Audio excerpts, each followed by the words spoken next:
नमस्कार दोस्तों। आज एक और आपके समक्ष जजमेंट लेके आया हूँ मैं, जो अगस्त 2025 में सुप्रीम कोर्ट ने पारित करा था। और ये ट्रेडमार्क के ऊपर जजमेंट है कि दो ट्रेडमार्क्स को हम किस तरह से देखते हैं। जब भी हम ट्रेडमार्क्स को देखते हैं तो सुप्रीम कोर्ट ने कुछ रूल्स बनाए हैं, बहुत अच्छे रूल्स बनाए हैं। सुप्रीम कोर्ट बहुत अच्छे जजमेंट्स प्रोवाइड करती है हमारे देश को, and we are very thankful to the honourable Supreme Court. तो ये जजमेंट एक केस में आया। केस का नाम मैं आपको बताता हूँ। केस का नाम है Pernod Richard India private limited versus Karanveer Singh Chhabra.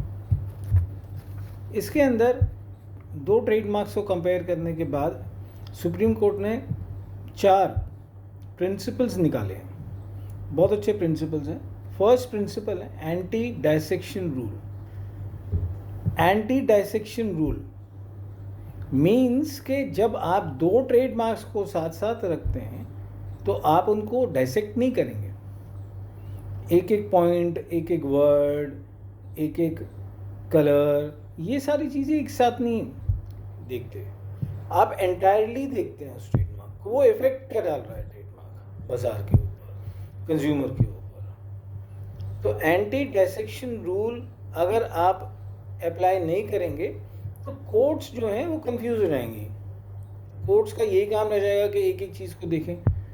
तो बेसिकली जब हम पिटिशन बनाएंगे तो हम पिटिशन एंटायरली देख के बनाएंगे कि जो ट्रेडमार्क है वो एंटायरली डिस्टर्ब कर रहा है दूसरे ट्रेडमार्क को या नहीं कर रहा है। Second thing is doctrine of dominant mark. अब ट्रेडमार्क के अंदर भी ऐसे कुछ अंदर साइंस हैं, सिंबल्स हैं छोटे छोटे जो डोमिनेंट है। अगर वो डोमिनेंट मार्क जिसके बेसिस के ऊपर कंज्यूमर सामान खरीदता है वो आपने कॉपी करा है तो उसके ऊपर केस बनता है कि डोमिनेंट मार्क है, कि डोमिनेंट मार्क कॉपी कर रहा है आप, राइट।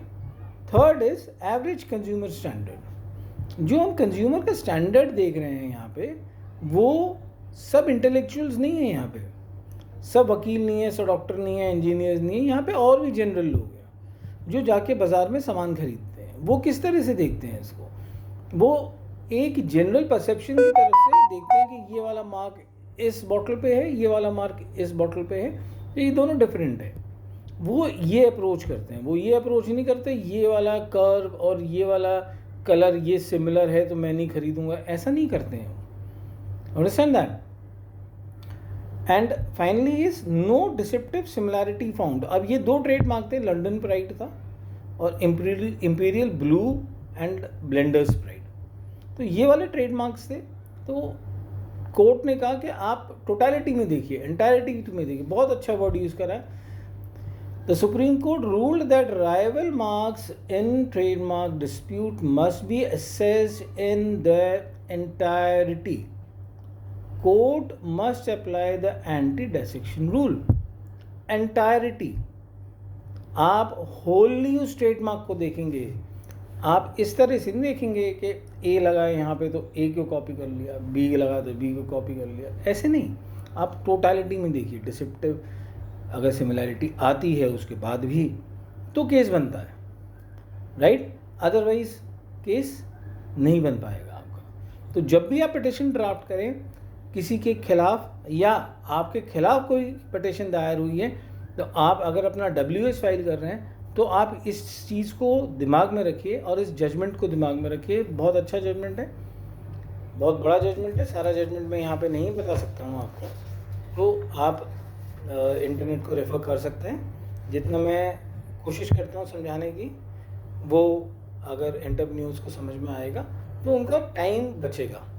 वो ऐसे ट्रेडमार्क्स रखने से बचेंगे जो इस तरह से सिमिलैरिटी क्रिएट कर देते हैं। ठीक है sir, thank you so much.